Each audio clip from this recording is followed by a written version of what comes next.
Daily. Taste the Daily.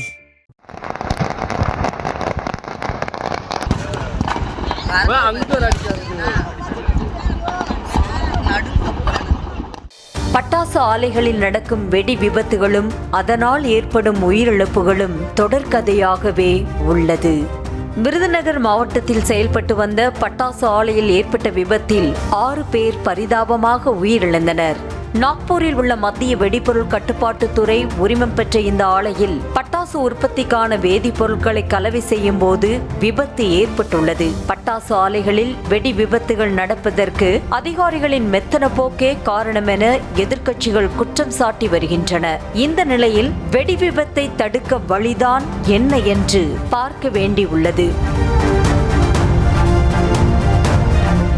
பட்டாசு மற்றும் தீப்பெட்டி தயாரிக்கும் தொழிற்சாலைகள், கல்குவாரிகள் உள்ளிட்ட இடங்களில் வெடிப்பொருட்கள் பயன்படுத்தப்படுகிறது. 50 கிலோவுக்கு குறைவாக வெடிப்பொருட்களை பெற மாவட்ட DROவிடம் உரிமம் பெற வேண்டும். குறிப்பிட்ட நிறுவனம் எவ்வளவு கிலோ வெடிப்பொருட்களை வாங்கியுள்ளது, அதில் எத்தனை கிலோ இருப்பு வைத்துள்ளது என்ற கணக்குகளை DRO பராமரிக்க வேண்டும். அந்த நிறுவனம் மீண்டும் வெடிப்பொருள் வேண்டி உரிமத்திற்காக விண்ணப்பிக்கும் போது எவ்வளவு கிலோ வெடிப்பொருளை அந்த நிறுவனத்திற்கு ஒதுக்கலாம் என்பது தொடர்பாகவும் DRO முடிவு செய்யலாம். 50 கிலோவிற்கு அதிகமான அளவில் வெடிப்பொருட்களை பெற நாக்பூர் லைசன்ஸை மத்திய அரசிடமிருந்து பெற வேண்டும்.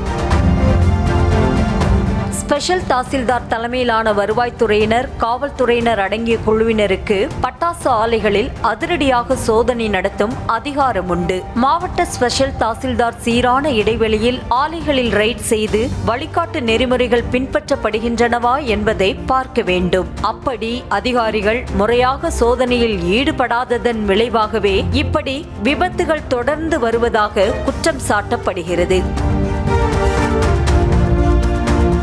சல்பேட், நைட்ரஜன், ஜெலட்டின் போன்ற பட்டாசு உற்பத்திக்கான வேதிப்பொருட்களை கலக்கும் போதுதான் அதிக அளவிலான விபத்துகள் நடைபெறுவதாக கூறப்படுகிறது. வேதிப்பொருட்களை கலக்கும் அறையில் 2 நபர்கள் தான் இருக்க வேண்டும் என்ற விதி இருப்பதையும் பார்க்க வேண்டியுள்ளது. வேதிப்பொருட்களை முறையாக கையாளாத காரணத்தினாலும் அதிக அளவிலான வெடிப்பொருட்களை கையிருப்பு வைத்திருப்பதாலேயுமே விபத்துகள் நடைபெறுவதாக சொல்லப்படுகிறது. சோதனை மேற்கொள்ளும் போது எவ்வளவு வெடிப்பொருட்கள் இருப்பு உள்ளது என்பது தெரிய வரும். சரியான இடைவெளியில் அரசு அதிகாரிகள் சோதனையில் ஈடுபட்டிருந்தால் விபத்துகளை தவிர்த்திருக்கலாம் என்ற பார்வை முன்வைக்கப்படுகிறது. DRO, ஸ்பெஷல் தாசில்தார் என அரசு அதிகாரிகள் முறையாக சோதனையில் ஈடுபடாததன் காரணமாகவே வெடி விபத்துகள் தொடர்கதையாகி வருவதாக சொல்லப்படுகிறது. ஒவ்வொரு முறை வெடி விபத்து நடப்பதும், உயிரிழந்தவர்கள் மற்றும் பாதிக்கப்பட்டவர்களுக்கு அரசு நிவாரணம் அளிப்பதும் தொடர்கதையாகாமல் இருக்க அதிகாரிகள் தங்கள் பொறுப்பை உணர்ந்து பணி செய்தாலே விபத்துகள் மட்டுமல்ல, அன்றாடம் பிழைப்புக்காக பணிக்கு செல்லும் தொழிலாளர்களின் வாழ்க்கையும் அந்த பாதிப்பில் இருந்து தடுக்கப்படும்.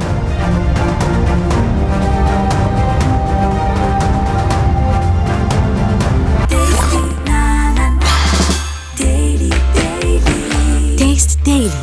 Taste the Daily.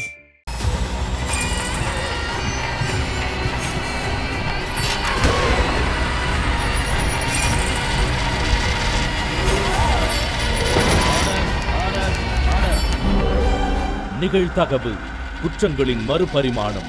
நாள்தோறும் இரவு 10 மணிக்கு இணைந்திருங்கள் நமது நியூஸ் தமிழ் தொலைக்காட்சியோடு.